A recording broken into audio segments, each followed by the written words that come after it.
जय श्री राधे, जय श्रीमन नारायण सभी को। आज की जो एक पत्रिका है, एक जातिका की पत्रिका है। डेट ऑफ बर्थ है 18/8/1975। जब मेरी कल इनसे बात हुई तो मैंने इनसे बातों में देखा कि इनकी वाणी में बहुत सारे विकार है, जो इनको बोलने में असहजता हो रही थी, बोलने में बहुत प्रॉब्लम हो रही थी, बहुत लड़खड़ा लड़खड़ा के बोल रही थी। स्पष्ट बात इनसे नहीं कही जा रही थी। तो टॉपिक तो उनका कुछ और था, कंसल्टेशन कैरियर को लेके था। बट मैं उसको छोड़ के अब इन ये देखते हैं कि इनके बारे में विकार क्यों है। होरोस्कोप के हिसाब से, पत्रिका के हिसाब से समझना प्रारंभ करते हैं। D1 चार्ट है, D9 चार्ट है। D1 चार्ट मेष लग्न की पत्रिका बन रही है। जैसा कि आप सबको पता है कि जो वाणी का भाव है वो सेकेंड हाउस है। हम किस किस से यहाँ पे देखेंगे इनकी वाणी के विकार को? सेकेंड हाउस से देखेंगे। सेकेंड हाउस का जो लॉर्ड बनेगा उससे देखेंगे। वीनस को देखेंगे किस पोजीशन में। और जो मैन नैसर्गिक कारक है वाणी का, वो है बुध देव। बुध की क्या पोजीशन है, मरकरी क्या पोजीशन है, उससे देखेंगे। इसी प्रकार सेकेंड हाउस को भी देखेंगे। सबसे पहले बात करते हैं सेकेंड हाउस की। सेकेंड हाउस में सबसे पहले पाप ग्रह, क्रूर ग्रह केतु आके बैठ गया है। मंगल के साथ बैठ गया केतु आके। मंगल कहाँ कहाँ का लॉर्ड है? फर्स्ट हाउस का लॉर्ड है। इवन लग्नेश है मंगल, बट साथ साथ अष्टमेश भी मंगल है। राहु से दृष्ट हो गया, केतु साथ में बैठ गया। तो ये हाउस हो गया पीड़ा में, अफ्लेक्शन में ये हाउस हो गया। ये हाउस पीड़ित हो गया। अब इस हाउस के लॉर्ड को देखते हैं कि इस हाउस के लॉर्ड की क्या पोजीशन है।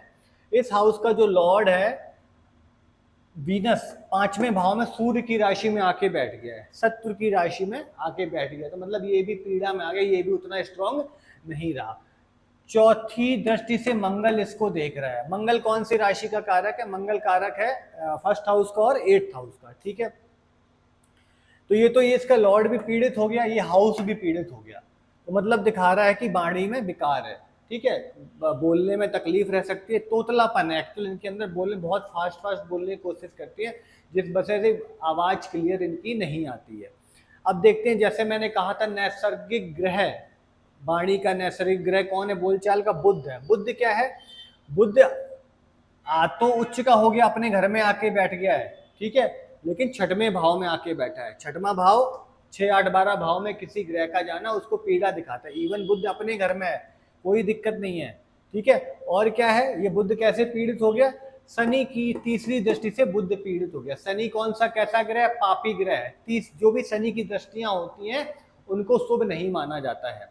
शनि का बैठना अच्छा हो सकता है किसी ग्रह के साथ, लेकिन जो शनि की दृष्टियां हैं वो शुभ नहीं होती हैं। तो तीसरी दृष्टि शनि पे इस पे पड़ गई, मरकरी पे, ये भी पीड़ा में हो रहा। तो कंफर्म हो गया कि इनकी वाणी में विकार होगा, इनको बोलने चालने में तकलीफ होगी। अब नवमांश चार्ट को भी एक बार स्टडी कर लेते हैं। नवमांश चार्ट में सेकंड हाउस का लॉर्ड बन रहा है, 5 नंबर है, सूर्य बन रहा है। सूर्य शत्रु की राशि में, मकर राशि में, शनि की राशि में जाके केतु के साथ बैठा है। तो सूर्य चला भी शत्रु की राशि में गया है और केतु से ग्रहण भी लग गया, पीड़ित भी केतु के साथ ये हो गया है। ठीक है, अब सेकेंड हाउस को देखते हैं। सेकेंड हाउस क्या है? सेकेंड हाउस में शनि महाराज जाके बैठे। शनि महाराज कहाँ के लॉर्ड है? अष्टमूल त्रिकोण राशि अष्टमेश है, 8वें हाउस के लॉर्ड है। शनि पापी हो गया है, शनि पीड़ित हो गया है, शनि यहाँ जाके बैठ के इस हाउस को खराब कर रहा है। तो नवमांश चार्ट में और लग्न चार्ट में दोनों जगह में क्लियर हो गया कि वाणी में तकलीफ होनी चाहिए। तो इनकी वाणी में तकलीफ है। अगर अब तो इनकी एज 51-52 के आसपास हो गई है। अगर ये बचपन से क्या करते तो इनको लाभ लग सकता था, आराम हो सकता था। इनको क्या करने चाहिए था? इनको एक तो थेरेपी वगैरह जो साइंटिफिक तरीके हैं, डॉक्टर मेडिसिन, वो तो करना ही चाहिए था। उसके साथ साथ क्या करना चाहिए था? बुद्ध को दान कर देते। बुद्ध जो कारक है थर्ड हाउस का, यहाँ पे लॉर्ड है और छठवें भाव का स्वामी है। तो मरकरी के दान करते, मूंग की दाल का दान या गाय को हरा चारा खिलाना चाहिए था। केतु के लिए मेडिटेशन और केतु के दान होने चाहिए थे। सेकेंड हाउस के लिए वीनस को, शुक्र को इनहेंस करने के लिए शुक्र के जाप कराने चाहिए थे। ठीक है, शुक्र के जाप कराते, शुक्र मजबूत होता।